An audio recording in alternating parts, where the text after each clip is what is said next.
नमस्कार। इलेक्ट्रोहोम्योपैथी के इस विशेष एपिसोड में रविवारीय सभा यानी रविवार को हमारा वक्त होता है आप सबके सवालों का जवाब देने के लिए, और मैं बस्ती से आपका प्यारा दोस्त डॉक्टर श्रीवास्तव आपके सवालों के जवाब लेकर के हाजिर हूँ। बहनों और भाइयों, इलेक्ट्रोहोम्योपैथी विशुद्ध 115 पौधों से 38 औषधियों की चिकित्सा प्रणाली है, और ये औषधियाँ नहीं हैं बल्कि ये अमृत हैं। और अमृत इसलिए हैं क्योंकि ये जीवित कोशिकाओं के एंजाइम्स हैं, और एंजाइम्स हमारे शरीर के किसी भी भौतिक या रासायनिक क्रियाओं में भाग नहीं लेते। इस कारण इन औषधियों रूपी एंजाइम्स का हमारे शरीर के किसी भी अंग पे, किसी भी सिस्टम पे कोई बुरा प्रभाव नहीं पड़ता। ये बात मैं इसलिए कह रहा हूँ कि आगे जितने सवाल आ रहे हैं उन सवालों में से संबंधित ये मैंने एक कॉमन प्रोसेस या कॉमन थीम निकाल करके आपको सबसे पहले आपके सामने रख दिया। इससे पहले कि मैं आप सबके सवालों को पढ़ूं, अगर आपने अभी भी हमारे इस चैनल को सब्सक्राइब नहीं किया है, लाइक नहीं किया है, तो कृपया सब्सक्राइब करें, लाइक करें और बेल दबा दें, जिससे हम अपने यूट्यूब DRN श्रीवास्तव पर जैसे ही आपके बीच आए आपको सूचना आपके मोबाइल सेट पर, आपके लैपटॉप पर तुरंत पहुंच जाए। हम उम्मीद करते हैं कि इलेक्ट्रोहोम्योपैथी का हमारा ये वीडियो, ये कार्यक्रम, ये चैनल तभी संभव हो पा रहा है जब आप सब अनेकों मात्राओं में या ढेरों आपके सवाल आते हैं और मैं उनके जवाब देने के लिए आतुर रहता हूँ। हालांकि कभी कभी आपके सवाल कटु आलोचना भरे भी होते हैं, जिनको मैं सुनता हूँ, समझता हूँ, बर्दाश्त भी करता हूँ। कभी कभी अब सवाल यह है कि पूरा देश तो हमको पसंद नहीं कर सकता। पूरा देश 1 अरब 25 करोड़ लोग अनिल श्रीवास्तव को लाइक नहीं कर सकते। बहुत से लोग एक दूसरे के चाहने वाले होते हैं, बहुत से लोग एक दूसरे के अनुयायी होते हैं। और इलेक्ट्रोहोम्योपैथी में अनिल श्रीवास्तव अकेले नहीं हैं, देश में लगभग 5 लाख से अधिक चिकित्सक हैं। और हमारे 17 अप्रैल 2020 के बाद जब से मैंने क्लास लेना शुरू किया निःशुल्क ऑनलाइन रात 10 बजे से, तब से क्लास लेने वालों की भी धूम मची।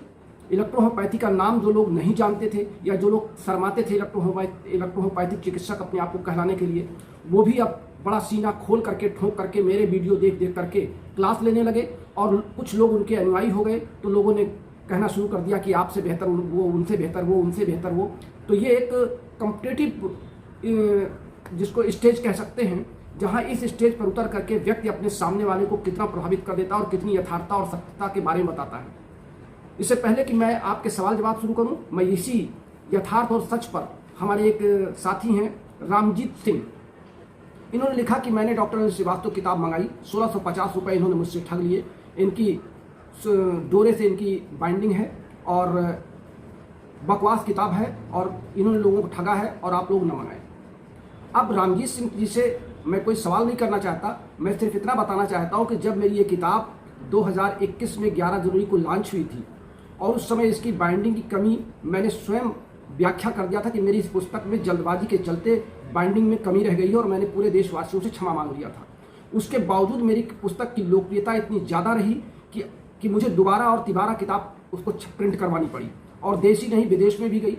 अब रामजीत सिंह जी मेरी किताब को बकवास किस आधार पे कहा, मैंने उनसे सवाल किया था कि आप विज्ञान के कितने जानकार हैं। मेरी हैंडबुक ऑफ इलेक्ट्रोहोम्योपैथी उन्हीं लोगों के लिए है जो कम से कम BSc स्तर की केमिस्ट्री और बायोकेमिस्ट्री के बारे में और बायोलॉजी के बारे में जानकार हूँ। अब इतिहास, भूगोल या नागरिक शास्त्र पढ़ने वाले अगर चिकित्सा शास्त्र की किताब की व्याख्या समझना चाहेंगे तो बड़ा मुश्किल होगा समझना और मुझे समझाना। बस मैं इतना ही कहना चाहता हूँ, मेरे इस कथन में आप सब समझे होंगे। जहाँ तक उनको ठगने की बात है, ना तो मैंने उनको कंपेल किया, ना मैं उनको जानता था। वो बक्सर के थे, उन्होंने स्वयं मुझसे 3 बार आग्रह किया। एक बार पुस्तक उनके घर गई, वो उस पुस्तक को पोस्ट ऑफिस से ले नहीं पाए और पुस्तक मेरे पास वापस आई। फिर मैंने उनसे पोस्टिंग चार्ज मांगा, उन्होंने पोस्टिंग चार्ज दिया, फिर वो पुस्तक उनके घर गई। अब उसके बाद उन्होंने खोला तो उनको लगा कि ढोल में पोल है। अजीब बात है, देश के 3000 से अधिक साथी इस पुस्तक के गुणगान कर रहे हैं, और मात्र रामजीत सिंह जैसे कुछ 1-2 लोग हमारी पुस्तक को बकवास कह रहे हैं। तो मैं ये भी मान सकता हूँ कि ये किसी अन्य लेखक के बातों से प्रेरित होंगे, या किसी से कहलाए जा रहे होंगे, या ये स्वयं विज्ञान के जानकार नहीं होंगे, चिकित्सा शास्त्र इनकी समझ में नहीं आ रही होगी। इन्होंने हमको होम्योपैथी की 2 किताबों का फर्स्ट पेज दिखाया और लिखे कि आपसे बेहतर किताबें ये हैं। यानी ये इलेक्ट्रोहोम्योपैथी की किताब को होम्योपैथिक किताब से तुलना करके उसको बेहतर बता रहे हैं। तो फिर आपने मेरी पुस्तक मंगाई ही क्यों थी? आपको नहीं मंगाना चाहिए था। मैं तो आपको जानता नहीं था। और अगर आपने मंगा लिया, आपको पसंद नहीं आया, तो आप ना खोल उसको फिर पैक कर देते, मेरे पास वापस भेज देते। मैं देखता कि मुझे क्या करना है, मैं बर्दाश्त करता, कुछ आप बर्दाश्त करते अगर आपको मेरी किताब इतनी खराब लगी। लेकिन सोशल मीडिया पे आपके लिख देने से हमारे कोई साथी भ्रमित नहीं हो रहे हैं। पूरा देश उस पुस्तक का स्वागत कर रहा है। और अब तो मेरी दूसरी पुस्तक जो आ रही है, जिसको आप कह रहे हैं कि ये भी बकवास होगी, उस पुस्तक की एडवांस बुकिंग पहली पुस्तक से कहीं ज़्यादा हो गई है और आज लगभग वो पुस्तक आधी छप भी चुकी है और 20 तारीख के आसपास मुझे मिल भी जाएगी। तो रामजीत जी, मेरा आपसे अनुरोध है कि अगर आपको पुस्तक पसंद नहीं आई है तो कृपया आप उसको मनन करें, फिर से चिंतन करें और वैज्ञानिक दृष्टिकोण से उसका आकलन करें। देखेंगे कि इलेक्ट्रोहोम्योपैथी में उस पुस्तक में लिखा क्या गया है। हमें यही लग रहा है कि आप चूंकि विज्ञान के जानकार नहीं हैं, आप संभवतः कला वर्ग के विद्यार्थी रहे होंगे, पुराने रहे होंगे, आपको विज्ञान की बातें समझ में नहीं आ रही, आपको एंजाइम समझ में नहीं आ रहा, आपको एंजाइम्स का फीडबैक समझ में नहीं आ रहा, आपको इलेक्ट्रॉन प्रोटॉन न्यूट्रॉन समझ में नहीं आ रहे हैं, आपको डिवाइडेशन समझ में नहीं आ रहा है, आपको दवा बनाने का तरीका समझ में नहीं आ रहा है। तो इसका सीधा सा कारण यह है कि आप विज्ञान से जुड़े नहीं हैं। बस मैं इतना ही कहना चाहता हूँ। और इसके बाद मैं अन्य साथियों के जवाब लेने से पहले मैं एक और कमेंट पर चर्चा कर लूँ। मिस्टर जय कश्यप जी हैं, इन्होंने भी एक कमेंट लिखा है कि राजवीर गोस्वामी जी की पुस्तक बहुत अच्छी है। राजवीर गोस्वामी जी सबके साथ लगे रहते हैं और अनिल श्रीवास्तव जी की पुस्तक में या इनके वीडियो में ऐसा कुछ नहीं है। जय कश्यप जी, मैं आपको बता दूं कि राजवीर गोस्वामी जी सबसे पहले मेरे बहुत प्रिय श्रोता रहे हैं और लगातार वो मुझसे फ़ोन पे के संपर्क में रहे हैं। उन्होंने मेरी पुस्तक भी मंगाई है और अपने वीडियो में वो मेरी वीडियो के बातों को का जिक्र भी करते हैं। यानी मैं ये कह दूं कि उनके जो वीडियो अब आ रहे हैं बन करके, वो मेरे वीडियो की प्रेरणा से बन रहे हैं। जैसे मैं डॉक्टर रमाशंकर जी की प्रेरणा से आपके बीच हूँ, ऐसे डॉक्टर राजवीर गोस्वामी जी मेरे क्लास लेने के पहले नहीं आए थे। मेरे क्लास लेने के 1 साल बाद उन्होंने वीडियो का बनाना शुरू किया अपना। और राजवीर गोस्वामी जी लगातार मेरे संपर्क में हैं और मेरी पुस्तक उन्होंने मंगाया है, पढ़ा और मुझे बधाई भी दी उस पुस्तक के लिए। अब अगर राजवीर गोस्वामी जी आपको अच्छे लग रहे हैं तो ये राजवीर गोस्वामी जी की खूबी है। मैं भी राजवीर गोस्वामी जी की तारीफ करता हूं कि उन्होंने एक इलेक्ट्रोहोम्योपैथी में कम से कम एक वीडियो बना करके लोगों को जागरूक किया है। कुछ कमियां सब में होती हैं, मुझ में भी है। मैं कोई ऐसा भगवान नहीं हूं कि मेरे अंदर बहुत अच्छाई है और इसलिए आपकी इन बातों का कोई महत्व हमारे इस वीडियो रिकॉर्डिंग के समय या आपके सवाल जवाब के समय नहीं है। और यूट्यूब एक ऐसा सोशल मीडिया है जहां पर जब आप कमेंट करते हैं तो आप अपने ऊपर नीचे भी पढ़ लिया करें कि आपके एक कमेंट के बाद क्या आपके कमेंट का किसी ने समर्थन किया और कितने लोगों ने समर्थन किया, और मेरी वीडियो का या मेरे बातों को पर सवाल जवाब कितने लोगों ने किया। तो आप स्वयं समझ जाएं कि आपकी बातों की कितनी ज़रूरत उस पूरे ग्रुप को हो रही है या आपके बातों को कितना तवज्जो दिया गया, कितना उसको स्थान मिला, ये आप स्वयं आकलन कर सकते हैं। मैं समझता हूं कि हमारे रामजीत सिंह जी और जय कश्यप जी मेरी इन बातों से अगर दुखी होंगे तो मैं उन दोनों से क्षमा मांगता हूं। मेरा किसी को पीड़ा पहुंचाने का मन नहीं है, लेकिन चूंकि आपने सोशल मीडिया पर जवाब दिया है तो मुझे जवाब देना ही पड़ेगा। अब एक सवाल का जवाब और दे दूं, फिर आपके अच्छे सवालों को उठाता हूँ। बनारस के हैं डॉक्टर सुरेश वर्मा जी, जो अपने आप को एस.के. वर्मा भी लिखते हैं और संभवतः ये भी कोई IH मेडिकल काउंसिल चलाते हैं। कोई चलाते, इसलिए मैं कह रहा हूं कि मुझे इसकी पूरी जानकारी नहीं है। इनका और डॉक्टर वी कुमार जी का कोई आपसी विवाद है जो वर्षों से कोर्ट में है।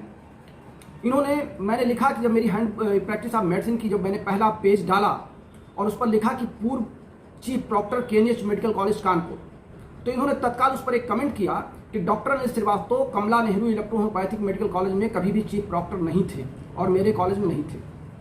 अब मेरा सवाल डॉक्टर सुरेश वर्मा से सोशल मीडिया के माध्यम से है।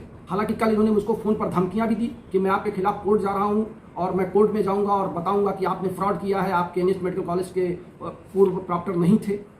तमाम बातें उन्होंने की जिसका जवाब मैं समय पर दूंगा। लेकिन आज सिर्फ इतना कहना चाहता हूं, क्या डॉक्टर सुरेश वर्मा का कोई KNH मेडिकल कॉलेज कानपुर में 1986, 85, 84, 85, 86 या 90 तक था? यदि था तो कहां और कब? मैं जिस KNH मेडिकल कॉलेज का प्रॉक्टर था वो कानपुर के हीरालाल खन्ना इंटर कॉलेज में शाम को 4 बजे से रात 8 बजे तक चलता था। और मैं जिस कॉलेज का चीफ प्रॉक्टर था वहां के प्रिंसिपल थे डॉक्टर SS शुक्ला, जो कानपुर के होम्योपैथ के बहुत धुरंधर हुआ करते थे, उसमें बहुत नामी होम्योपैथ थे। और उस कॉलेज में MBBS doctor, BHMS doctor, BUMS doctor, विभिन्न पाठ्यक्रमों को पढ़ाने के लिए, एनाटॉमी, फिजियोलॉजी, फार्मेसी, मैटेरिया मेडिका पढ़ाने के लिए लोग आते थे। डॉक्टर अनिल मिश्रा मेरे बैच में थे, डॉक्टर BB सिंह यादव दिव्यापुर के थे, डॉक्टर अरुण तिवारी थे जो आयुर्वेद के थे, डॉक्टर SS शुक्ला थे। यह हमारा पूरा ग्रुप था और जिसमें डॉक्टर सलमा बेगम थी। हम लगभग 7-8 लोगों का हमारा एक ग्रुप था जो KNH मेडिकल कॉलेज, जो डॉक्टर वी कुमार द्वारा स्थापित किया गया था कानपुर में। मैं उस कॉलेज का चीफ प्रॉक्टर था। मैं अनुशासन देखता था और प्रशासन देखता था और डॉक्टर SS शुक्ला थे वो प्रिंसिपल थे, वो प्रिंसिपल का कार्य देखते थे। और मैं स्वयं फिजियोलॉजी का एक क्लास भी लेता था। मेरे पढ़ाए हुए विद्यार्थी इमरान खान, डॉक्टर डे और बहुत से ऐसे लोग हैं, डॉक्टर अलका सिंह जो आज कानपुर की नामी लेडी चिकित्सक हैं, डॉक्टर सपना पांडे, बहुत अच्छे हमारे चिकित्सक इस क्षेत्र में आए हैं जो कानपुर में मेरे पढ़ाई के विद्यार्थी रहे हैं। डॉक्टर नीरज श्रीवास्तव जिनकी चर्चा मैं कर चुका हूं, वो भी उसी मेडिकल कॉलेज के MDES के छात्र थे। अब मैं डॉक्टर सुरेश वर्मा जी से सवाल करना चाहता हूं कि आपने लिखा कमला नेहरू इलेक्ट्रोहोम्योपैथिक कॉलेज और मैंने लिखा केनिस्ट मेडिकल कॉलेज कानपुर, और आपका कानपुर में जब कॉलेज था ही नहीं तो आपने ये आरोप मेरे ऊपर कैसे लगाया कि ये मेरे प्रॉक्टर नहीं थे? मैं तो आपका प्रॉक्टर था ही नहीं, मैं तो डॉक्टर वी कुमार जी के कॉलेज का प्रॉक्टर था और मैंने उस किताब को लिखा है, मेरे पास उसके प्रूफ है, मेरे पास उसका अपॉइंटमेंट लेटर है। तो क्यों ना मैं आपके खिलाफ ही कोर्ट जाने की सोच लूं, क्योंकि आपने सोशल मीडिया पे मेरे खिलाफ गलत बात कही है। आप कृपया, उम्र में लगभग 75 साल के हैं, इलेक्ट्रोहोम्योपैथ हैं, मैं आपका सम्मान करता हूं। मैं आपसे निवेदन करता हूं कि सोशल मीडिया पर किसी बात को कहने के पहले एक बार पुनः सोच लें कि आपके पास उसका प्रमाण है कि नहीं है, क्योंकि डॉक्टर नीरज श्रीवास्तव जब सोशल मीडिया पर आते हैं तो इनके पास पूरा प्रमाण होता है। बिना प्रमाण के मैं किसी बात को ना तो पोस्ट करता हूं और ना ही लिखता हूं। आज तक की मेरी कोई पोस्ट लगभग 550 से ऊपर क्लास हो चुके हैं और यूट्यूब में तमाम मेरे सवाल जवाब हो चुके हैं। मैं बिना प्रमाण के कोई बात नहीं कहता हूं। इसलिए मैं डॉक्टर सुरेश वर्मा जी को अपने इस सोशल मीडिया के माध्यम से आगाह करता हूं कि कम से कम मेरे बारे में कोई टिप्पणी करने से पहले एक बार आप जरूर सोच लिया करें। हालांकि मैंने कल व्हाट्सएप पे उनको अपना अपॉइंटमेंट लेटर, अपना MDES का टॉपर का केनिस्ट मेडिकल कॉलेज का वो, और जहां से मैंने इंटर्नशिप की थी CMS शारदा नगर इंस्टीट्यूट से, मैंने वो सब उनको व्हाट्सएप किया। उन्होंने पढ़ा कि नहीं पढ़ा मैंने इसको खोल के नहीं देखा, लेकिन मेरे पास पूरे प्रमाण है और मैं बिना प्रमाण के अपनी कोई पुस्तक में मैं प्रॉक्टर बनने का मुझे शौक नहीं था। वहां से जब मैं प्रॉक्टर बना हूं उसके बाद ही मेरा अपॉइंटमेंट यहाँ बस्ती कॉलेज में हुआ, तो फिर मैंने वहाँ का वो कॉलेज छोड़ा और मैं बस्ती आकर के मैंने यहाँ सर्विस ज्वाइन की। ये एक लंबी कहानी है, लेकिन सुरेश वर्मा जी से मुझे इतनी नाराजगी जरूर है कि वो सीनियर होने के साथ, और आपको और बता दूं, यही सुरेश वर्मा जी या डॉक्टर एस के वर्मा जी मेरे घर हरैया चल के आए थे 2005 में और मुझसे मिलने आए थे कि आप मेरे साथ मिलकर काम करें। और फिर मैं इनके लखनऊ ऑफिस भी गया था, मैं इसको स्वीकार करता हूं, मैं देखने गया था कि इनका कहाँ तक, ये कितने पानी में है, क्या करते हैं क्या नहीं करते हैं। लेकिन जब मैंने सब कुछ समझ लिया तो उसके बाद ना मेरा इनसे फोन कॉल रहा, ना मेरा इनसे कोई कॉन्टेक्ट रहा, और ये पहली बार सोशल मीडिया पर मेरे खिलाफ उतर आए। पहली बुक मेरी जब हैंडबुक ऑफ इलेक्ट्रोहोम्योपैथी आई थी तो उसमें उसको कोर्ट की नोटिस लोगों ने भेजने की कोशिश की थी, धमकी दी थी, और दूसरी पुस्तक पर भी विवाद शुरू हुआ। तो विवादों से तो खेलना नीरज श्रीवास्तव का जीवन हो गया है, और मैं किसी विवाद से न तो भयभीत हूं, मैं आपकी आलोचनाओं से, बल्कि मुझे नई ऊर्जा मिलती है। आप सबका, आलोचना करने वालों का, मिस्टर रामजीत जी का, जय कश्यप जी का और सुरेश वर्मा जी का मैं आभार व्यक्त करता हूं कि आपने कम से कम मुझे इस पर बोलने का मौका दिया। अब आइए हम अपने तमाम साथियों के अच्छे सवालों को ले लेते हैं। मिस्टर बेबी पासा जी हैं, इन्होंने लिखा है कि L2 और C6 ये कितनी कितनी मात्रा में D3 से लेना है। इन्होंने शायद हमारे किसी वीडियो पर कोई बात सुनी होगी। तो देखिए, मैंने आपसे पहले भी कहा है कि किसी भी दवा को रोगी के शरीर के अनुपात में, उसके शरीर की संरचना, उसकी उम्र, उसके वजन के आधार पर दवाओं का चयन किया जाता है। मैं जो फार्मूले आपको बताता हूँ ये D3 से बताता हूँ।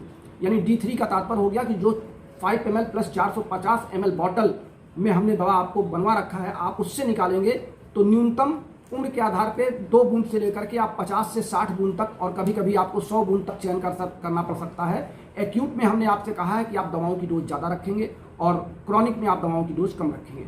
अब उसका अर्थ पॉजिटिव और निगेटिव नहीं है, उसका अर्थ इतना है कि रोग पुराना है तो हमको दवा कम मात्रा में देकर के धीरे धीरे उसको लॉन्ग पीरियड में समाप्त करना है, और अगर रोग नया है तो हमको दवा की मात्रा ज़्यादा देकर के उसको तत्काल सबसाइड करना है।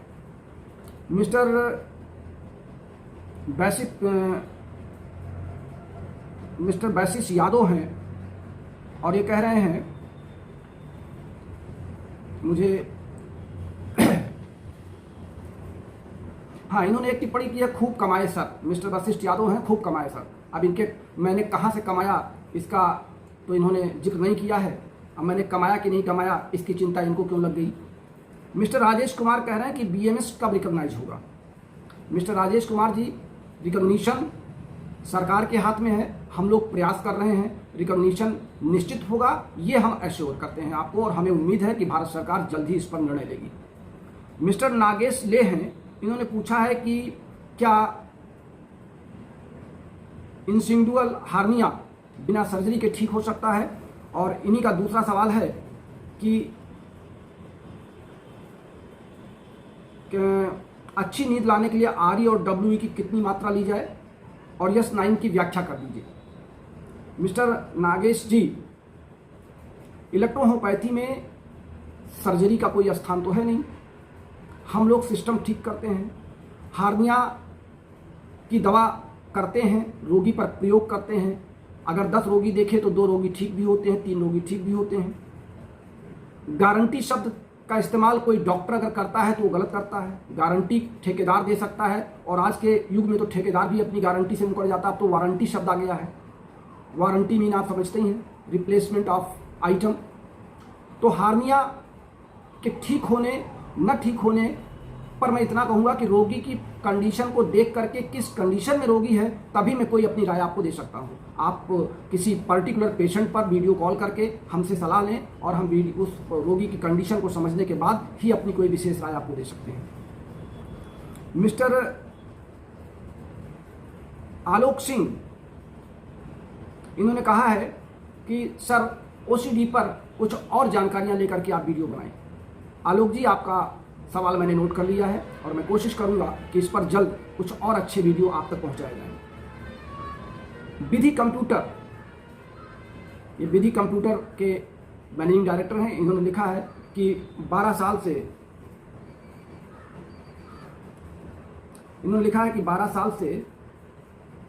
क्षमा कीजिएगा, एक फ़ोन आ रहा था। इन्होंने लिखा है कि 12 साल की मेरी एक बेटी है। इन्होंने लिखा है 12 साल की मेरी एक बेटी है।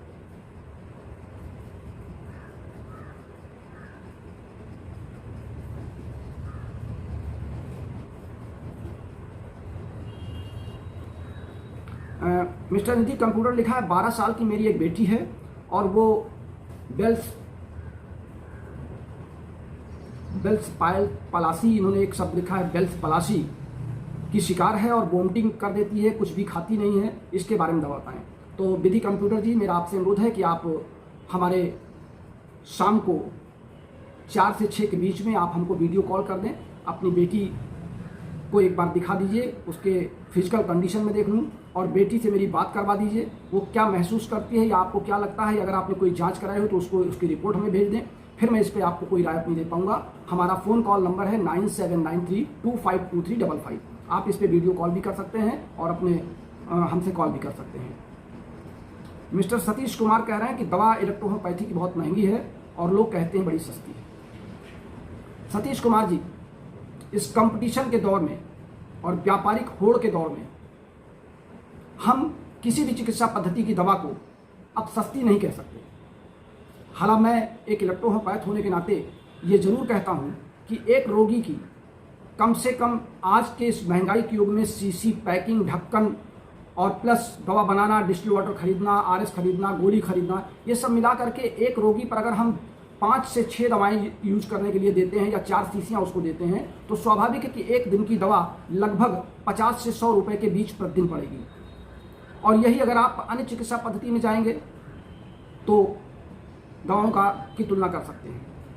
और हर रोग की दवा इतनी महंगी नहीं है।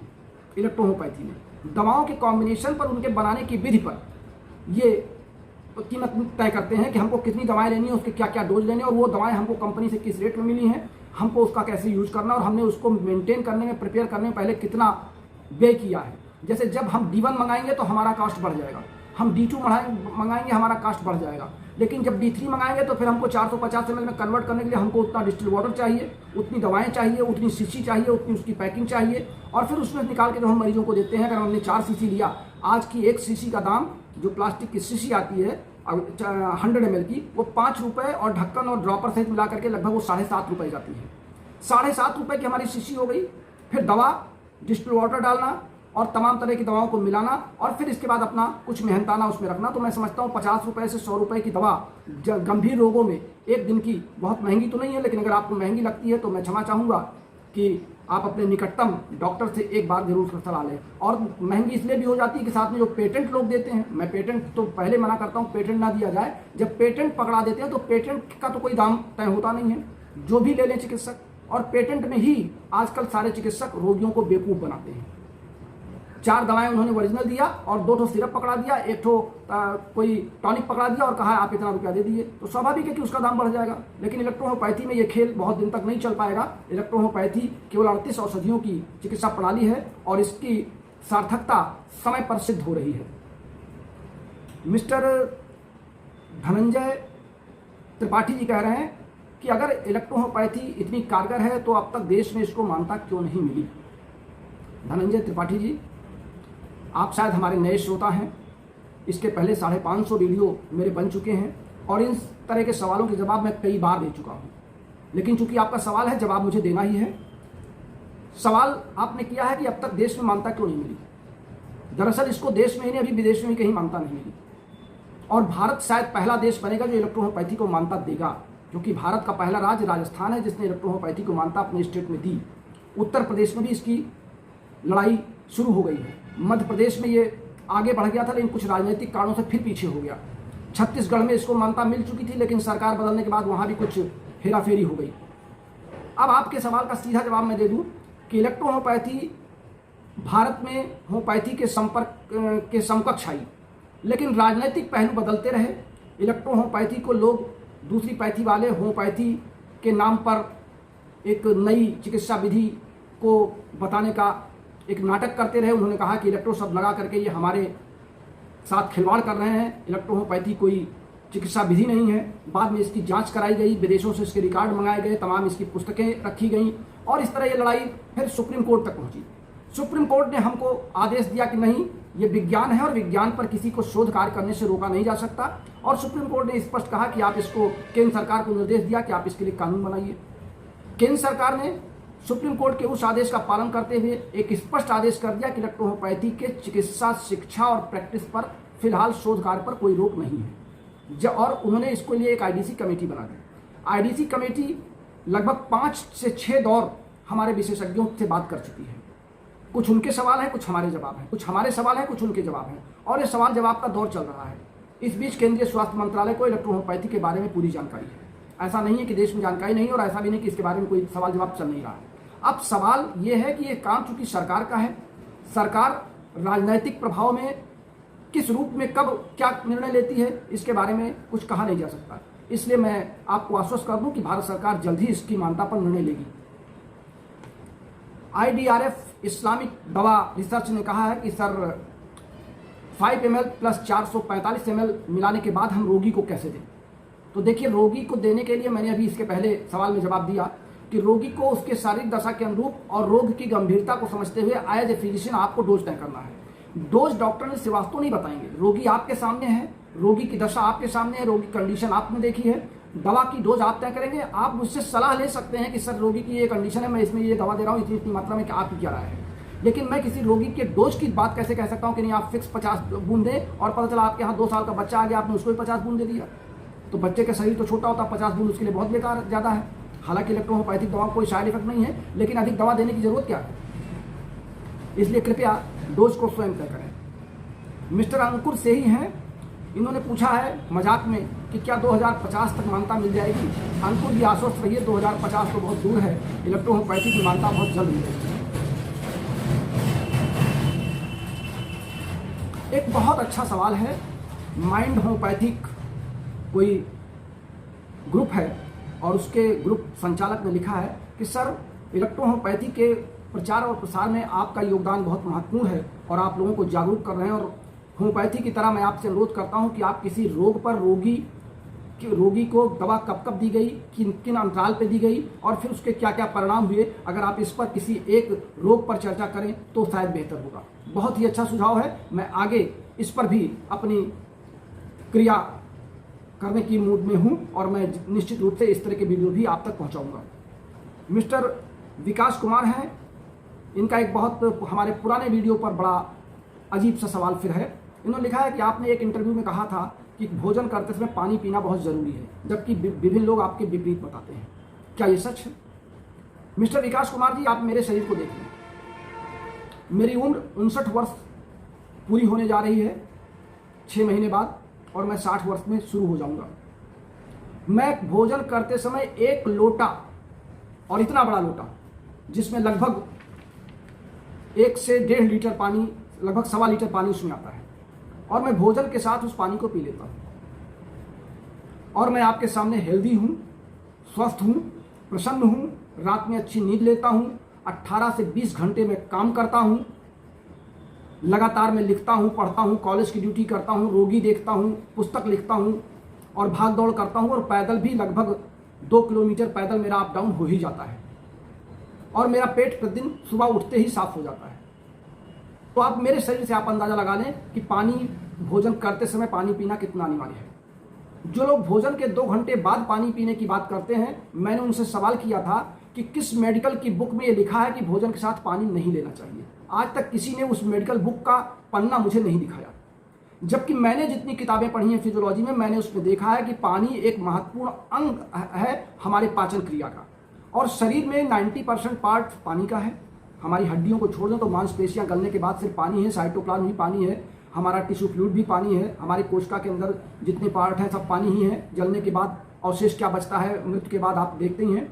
तो जब शरीर पानी से बना और पानी में एच आयन और OH आयन और इलेक्ट्रॉन एच आयन और OH आयन के माध्यम से पूरे शरीर में वितरित होते हैं, तो जब हम जल की मात्रा भोजन के साथ कम कर देंगे तो भोजन हमारा कंसंट्रेट हो जाएगा हमारे आमाशय में, और वो देर में पचेगा, और पचेगा तो पचने के बाद उसमें से जो पाचक रस मिलेंगे वो हमारे शरीर में फैट बढ़ाएंगे, हमारे शरीर का मोटापा बढ़ाएंगे, बॉडी का वेट बढ़ाएंगे। तो जिन लोगों को मोटापा बढ़ाना हो, बॉडी का वेट बढ़ाना हो, अपने आप को फुर्त ना रखना हो, स्लिम बॉडी ना रखना हो, भाई वो उन लोगों की सलाह लें। लेकिन जिन लोगों को अपने बॉडी का पूरा ध्यान रखना है, पानी को भोजन के साथ लेने से पानी तुरंत आपके भोजन को डाइल्यूट करता है और तुरंत पचने के साथ वो ब्लड में तुरंत मिल जाता है और आपके बॉडी में विभिन्न अंगों में पहुंच जाता है। तो कम से कम मेरे इस क्लास से बहुत से लोगों ने पानी पिया, और हमारे, आप याद करें हमारे जो पुराने दादा बाबा मामा लोग जब आंगन में बैठ करके खाना खाते थे तो अपने बगल में गिलट का बड़ा वाला लोटा पूरा भर के रखते थे और भोजन के साथ वो पानी पूरा पीते रहते थे। तब किसी ने नहीं पूछा था कि भोजन के साथ पानी क्यों पीते हैं। आज विभिन्न फार्मास्यूटिकल कंपनियों ने अपने प्रोडक्ट, देखिए ये एक कंपटीशन का दौर है, यहाँ पे विभिन्न कंपनियां अपने प्रोडक्ट को बेचने के लिए विभिन्न रोगों को बनाने का उपक्रम भी करती हैं।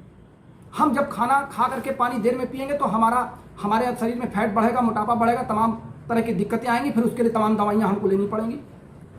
मैं तो चैलेंज करता हूं कि मैं 1 लीटर से 1.25 लीटर पानी पर डे पीता हूं, कोई मेडिसिन कंपनी वाला आए और मेरे शरीर का जांच कर ले। या जो लोग कहते हैं कि खाना खाने के बाद पानी नहीं पीना चाहिए, 2.5 घंटे बाद पीना चाहिए, वो मेरे घर आए और मेरे साथ बैठे और देखें कि मैं भोजन के साथ पानी कैसे लेता हूं, और मेरा ही परीक्षण कर लें, और फिर वही परीक्षण तमाम लोग अपने शरीर पर करें। स्वस्थ रहने के लिए जल की मात्रा हमारे शरीर में आवश्यक है। बस मैं इतनी बात पर कह के आपका जवाब समाप्त करता हूँ। भोजन के साथ जल उतना ही महत्वपूर्ण है जितना भोजन को पचाने के लिए, उसको हमारे ब्लड में मिलाने के लिए, हमारी तंत्रिका ब्लड की तमाम को आर्टरीज और वेन्स के माध्यम से उसको विभिन्न कोशिकाओं तक पहुंचाने के लिए ब्लड का टिश्यू फ्लूइड में मिलना, मतलब हमारे पोषक तत्वों का टिश्यू फ्लूइड में मिलना, ये सब पानी के द्वारा ही संभव है। इसलिए भोजन के साथ अगर आप जल लेते हैं तो भोजन आपका सुपाच्य होगा, जल्दी पचेगा, आपको अच्छी नींद आएगी, आप स्वस्थ रहेंगे, अगले दिन आप फ्रेश रहेंगे। अगर आप पानी देर में लेते हैं तो स्वाभाविक है कि आप अपने शरीर की बॉडी वेट बढ़ाएंगे, फैट बढ़ाएंगे, एडिपोज टिश्यू बढ़ाएंगे। अब जरा आप छत्तीसगढ़ की बात कर लीजिए, जहाँ पे लोग रोटी नहीं खाते, वहाँ पे चावल ही खाते हैं, और स्लिम बॉडी के लोग होते हैं और 3-3, 4-4 मंजिला ईंटा लेकर के 20-20, 25-25 ईंटे चढ़ जाते हैं टप टप टप टप सीढ़ियों से। मैं छत्तीसगढ़ गया था और एक होटल में बैठा था, मैंने वहाँ रोटी मांगा तो उसने कहा सर रोटी तो यहाँ कोई मांगते नहीं, आप पहले आदमी जो रोटी मांग रहे हैं। और उसने कहा कि यहाँ पे चावल की वैरायटी आप चाहे ले लें, चावल में मोस्टली पानी की मात्रा ज़्यादा होती है, सुपाच्य होता है, जल्दी पच जाता है, जल्दी भूख लग जाती है। तो पानी की मात्रा को हम कैसे अवॉइड कर सकते हैं? इसलिए इस चर्चा को यहीं पे समाप्त कर दें। हम इतना ही कहेंगे कि भोजन के साथ पानी की मात्रा बहुत जरूरी है। मिस्टर नागेश राय ने कहा है कि COPD पर या एम्फाइसीमिया पर भी इसकी चर्चा कर लें, तो आगे हम आपका सवाल नोट कर लेते हैं, हम इस पर चर्चा करेंगे।